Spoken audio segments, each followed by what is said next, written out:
Good morning students, welcome to the scholar academy online classes. Mathematics हमारा पहला chapter चल रहा था सेट्स का, जिसमें तीन चीज़ें हम डिस्कस कर चुके हैं, D Morgan's law, power set और कार्टेशियन प्रोडक्ट। आज हम इसकी चौथी और फाइनल चीज़ डिस्कस कर रहे हैं, सिमेट्रिक डिफरेंस।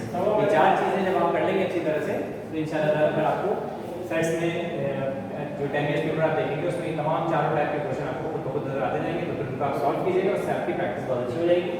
सिमेट्रिक डिफरेंस जो है that sign is called symmetric difference, जिसको आप डेल्टा भी कहते हैं, ट्रायंगल भी कहते हैं, but in mathematics this sign is called symmetric difference in sets। Sets इसको हम symmetric difference कहते हैं। आगे चल के ये अगर ट्रायंगल भी यूज होगा और ऐसे डेल्टा भी यूज होगा। यहाँ पर आपका जो क्वेश्चन एग्जाम में आता है उस तरह से आता है, a is equal to ये फिगर चेंज हो सकती है, भी दे सकते हैं, यहाँ पे फिगर कुछ और दे सकते हैं, लेकिन a और b की दो फिगर्स दी होगी और उसके बाद आपको प्रूफ करना होगा कि this one is equal to this one. यानी इसमें भी आपका दो साइड्स है, जैसे आपने डी मॉर्गन लिया था उसमें डी मॉर्गन में भी कुछ चीजें थी वो आपको नजर आ रही है, यहाँ पे देखिए यूनिवर्सल इंटरसेक्शन, तो कुछ वो आपने सीखा वो बहुत आसान हो जाएगा और उसके साथ साथ प्रूफ करना है कि ये और ये आपस में बराबर होते हैं। प्रूफ करने के लिए फिर वही तरीका, सबसे पहले इसमें लेंगे लेफ्ट हैंड साइड और लेफ्ट हैंड साइड आने के बाद पहले ये साइड सॉल्व करेंगे, उसके बाद राइट हैंड लेंगे इसको सॉल्व करेंगे, तो हम देखेंगे कि सिमेट्रिक डिफरेंस है वो खुद ब खुद हो जाएगा आपके पास। इसमें सबसे पहले आपके पास क्या दिया हुआ है, ए यूनिवर्सल बी, ठीक है बच्चों, तो ए यूनिवर्सल बी लिखा और उसके बाद आपने ए और बी के एलिमेंट लिख दिए जो आपके पास क्वेश्चन में गिवन है। What is the element of A? 1 2 3 4, ठीक है। तो यूनिवर्सल है, तो यहाँ पे कौन सा साइन आना चाहिए? यूनिवर्सल का आना चाहिए, क्योंकि आप यूनिवर्सल मालूम कर रहे हैं दोनों के दरमियान। उसके बाद element of B, what is the element of B?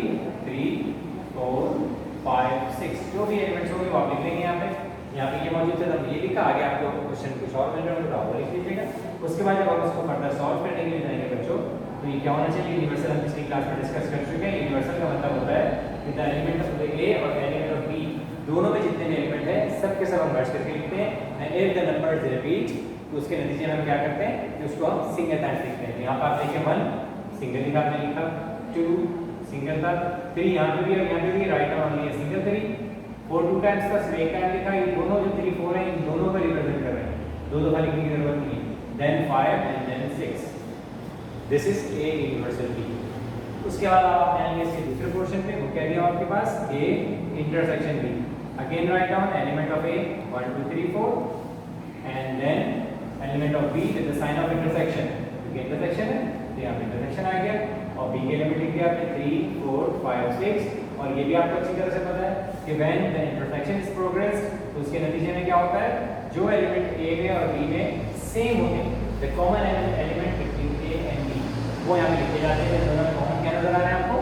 और से देखिए 1 2 3 4 और 3 4 5 6 में 3 and 4, ठीक है बच्चों। और उसके बाद फाइनली हमें क्या मालूम करना है? इन दोनों का सब्ट्रैक्शन। यहाँ पे आप लिखेंगे A union B minus A intersection B, और ए यूनियन बी के एलिमेंट क्या थे हमारे पास? 1 2 3 4 5 6, माइनस का साइन है तो आपने माइनस अप्लाई किया, और उसके बाद यहाँ पर आप क्या लिख देंगे? ये जो आपने एलिमेंट निकाला 3 and 4, तो जब इसको सब्ट्रैक्ट करेंगे तो हम देखेंगे कौन से कॉमन है, जो कॉमन है वो कैंसिल हो जाते हैं।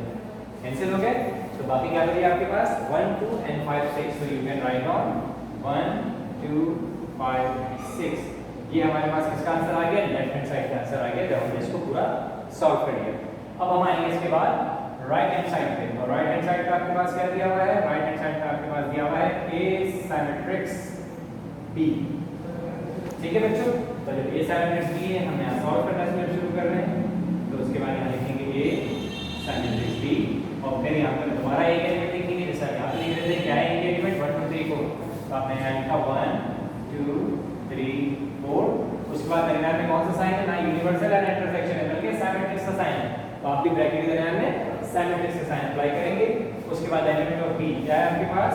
2 3 4 5, ठीक है बच्चों। आपने ये वाला एलिमेंट लिख दिए।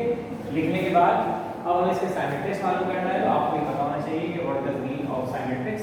सिमेट्रिक का मतलब क्या होता है कि वो एलिमेंट जो दोनों में कॉमन होंगे वो कैंसिल हो जाएंगे, ठीक है। जो एलिमेंट ए में है और जो एलिमेंट बी में जो सेम एलिमेंट्स हैं वो कैंसिल होंगे, बाकी जो रिमेनिंग रहेगा, जैसे देखिए आप 3 यहाँ पे था, यहाँ पे लिखा कैंसिल, 4 यहाँ था, यहाँ पे लिखा कैंसिल, बाकी जो रिमेनिंग होगा ए में और बी में सब के सब मिलेंगे। तो यहाँ पर क्या आ जाएगा आपके पास? 1 2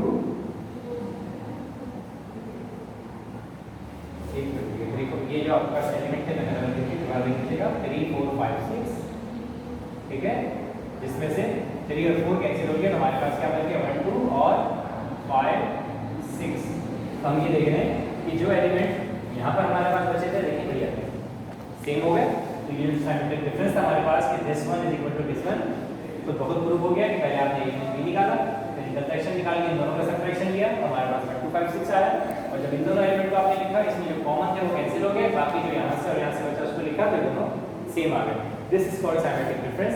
इससे रिलेटेड क्वेश्चन आपको 10 इयर्स पेपर में मिल जाएंगे। आप असाइनमेंट के तौर पे अपने 10 इयर्स पेपर देखिएगा, उसमें इससे रिलेटेड और जो आपने पिछले क्वेश्चन किए हैं जिसमें D Morgan's law, Cartesian product और पावर सेट है वो क्वेश्चंस मिलेंगे, उनको आप प्रैक्टिस के तौर पे सॉल्व जरूर कर लीजिएगा। इंशाल्लाह अगली क्लास में अगले चैप्टर के साथ हाजिर होंगे। Thanks for being with us, good bye.